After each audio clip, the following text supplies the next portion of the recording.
리액트 컴프 2024 둘째 날에 대한 리뷰를 시작하도록 하겠습니다. 방금 이제 8시간짜리 제가 다 봤고요. 뭐 브레이크 타임 따지면은 뭐 몇 시간, 6시간 정도 되는 것 같습니다. 우선 키노트부터 볼게요. 역시나 데이 1에서 예상했듯이 데이 2는 리액트 네이티브에 대한 내용이 주로 얘기가 나오고, 리액트 네이티브를 얘기를 하다 보면은 리액트에서 얘기하는 리액트 서버 컴포넌트에 대한 내용이 주를 이루고 있습니다.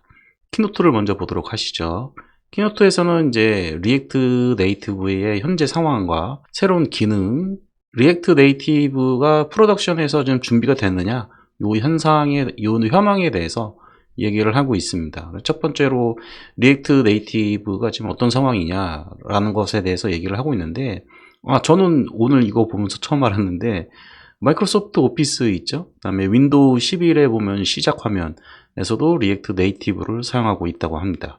그 외에도 여러 회사하고 협업을 하고 있다라고 얘기를 하고 있습니다. 리액트 네이티브의 이제 새로운 기능으로서 요 캐퍼빌리티스라고 되어 있는데, 요거 뭐 신기능에 대해서 얘기를 하는 건데, 지금 리액트 네이티브의 그 새로운 아키텍처가 적용 중에 있고, 이 부분이 지금 현재 베타로 오픈이 되었다고 합니다. 아키텍처가 변경이 된 후에 뭔가 좀 많은 변화가 있지 않을까라고 생각이 들고 있습니다. 리액트 네이티브가 지금 프로덕션 상황에서 준비가 됐느냐에 대한 내용을 얘기를 하고 있는데요. 리액트 네이티브만으로 잘 만들 수 있지만 엑스포 같은 프레임워크를 쓰면 더 좋다, 이렇게 얘기하고 있습니다. 이거는 데이 1에서도 얘기했듯이 리액트만으로 쓰는 것보다는 넥스트.js 같은 프레임워크를 도움을 받는 게 훨씬 더 좋다라고 얘기하는 것과 일맥상통하는 것 같고요.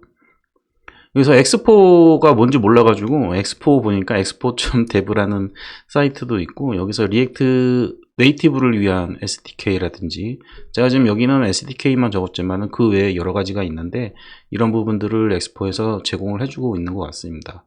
이 엑스포를 리액트 네이티브 팀에서 만든 건지 아닌지는 제가 영어가 좀 딸려서 이해는 잘 못했고요.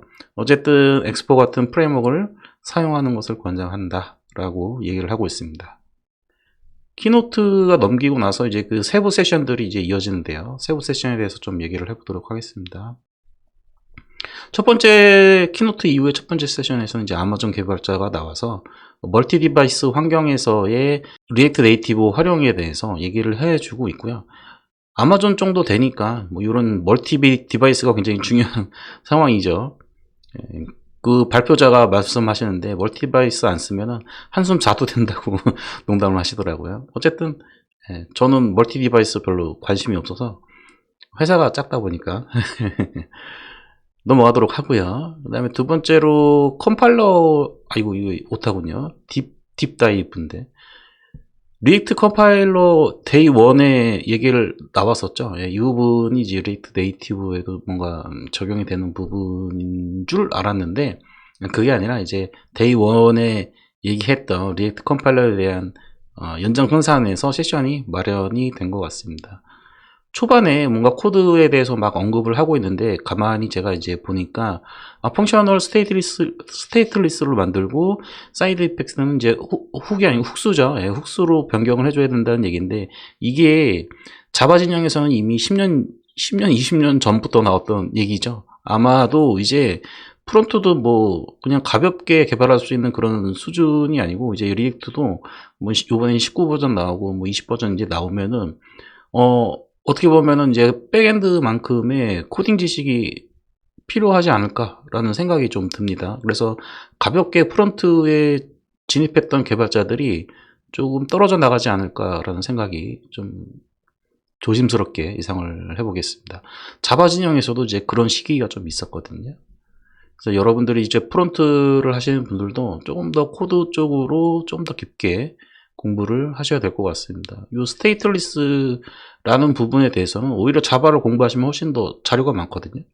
그런 부분들을 좀 자료를 찾아서 왜 펑션이 스테이트리스하게 개발이 돼야 되는 건지, 뭔가 변경이 있을 때 훅수 안에서 변경을 하는 것이 아니라 훅수를 이제 밖으로 꺼내서 끄집어내서 뭔가 변경 사항을 줘야 되는 건지에 대해서 이해를 못하신 개발자분들은 반드시 영상 끝나고 나서 공부를 하셔야 된다고 생각을 합니다. 이렇게 이제 작성을 하셔야 어제 데이 1에서 얘기했던 리액트 컴파일러에 대한 그런 부분들이 제대로 적용이 된다. 이렇게 얘기를 하고 있습니다. 이제 다음 세션으로 넘어가다 보면은 이제 리액트 서버 컴포넌트에 대한 RSC라고 얘기를 하더라고요. 저도 요거 보면서 저는 리액트 초급이라서 처음 봤고요. 자, 저는 지금까지 요 영상을 보기 전까지는 RSC하고 SSR이 뭔지 구분이 안 됐었는데, 이제 요거 딱 보니까 알겠어요. SSR은 페이지 전체가 렌더링 돼서 내려오는 거고, 그러니까 예전에 JSP, 뭐 ASP 뭐 이런 거죠. 이런 거라고 생각하시면 되고, RSC는 컴포넌트만, 페이지 전체가 내려오는 게 아니라 어떤 특정 영역에 대한 컴포넌트만 내려주는 거다라고 생각을 하시면 되겠습니다. 그거를 이해할 수 있는 세션이었고요.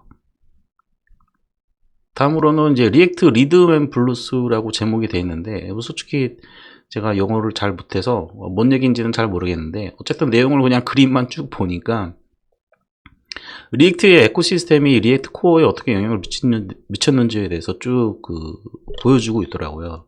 보니까 이제 리액트 코어라고 생각하시면 됩니다. 리액트 코어가 처음에 있었고, 그 다음에 이제 이 커뮤니티에 의해서 리액트 서스펜스라든지 훅스 이런 것들이 이제 받아들여졌고, 그와 동시에 이제 서스펜스 이후에 이제 훅스가 도입이 됐다면은 액션, 이번에 리액트 19 나오면서 액션 나왔죠. 그 다음에 이거 또 오타네요. 서버 컴포넌트, 이런 부분들이 추가가 되고 있다.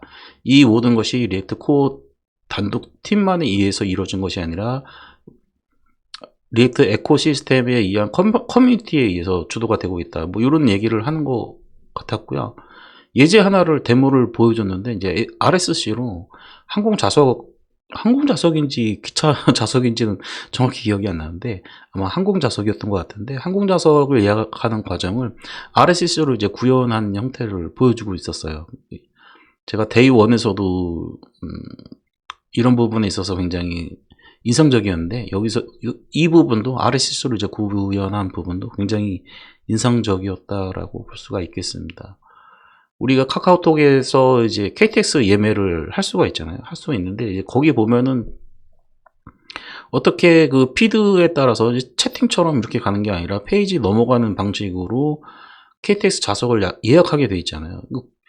결국에는 저도 KTX를 많이 예약을 하기 때문에 카카오톡에 있는 것로도 예약을 해봤고, 그 다음에 KTX에서 제공해주는 앱으로도 예약을 해봤지만, 단순히 페이지 구성이다 보니까 되게 불편하거든요. 그런데 여기 데모에서 보여준 부분은 피드식으로, 대화식으로 이렇게 올라가는 거죠. 처음에 내가 며칠 했다 그러면 며칠 했던 게 위에 내가 채팅했듯이 이렇게 위에 보존되어 있고요. 그다음에 내가 이제 좌석을 예약할 거야 하면은 이제 좌석 밑에 채팅처럼 밑에 이렇게 나오는 거죠.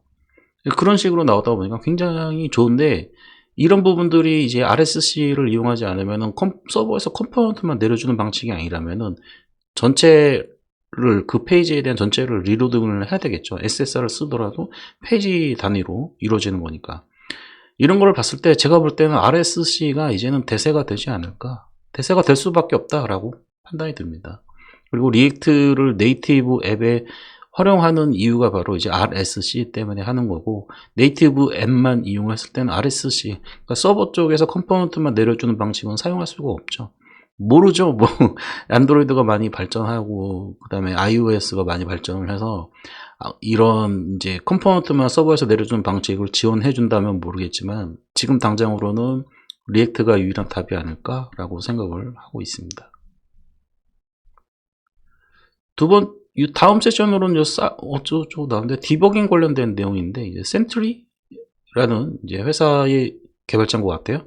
이 부분이 나와서 쭉 설명을 해주는데, 디버깅을 잡는 방법에 대해서 얘기를 하고 계시고, 그 세션을 이렇게 왔다 갔다 하면서 실시간 거의 기록된 세션에 대한 리얼타임으로 어느 지점에서 에러가 났는지 이런 부분들을 설명하는 것 같았습니다. 이건 제가 잘 몰라서 패스를 하도록 하겠습니다.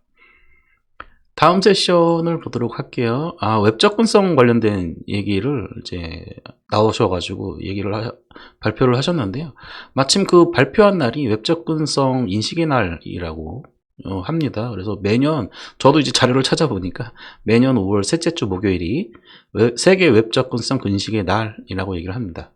웹 접근성에 관심이 많으신 분들은 뭐 이미 웹 접근성 잘 아시죠? 네, 패스하겠습니다.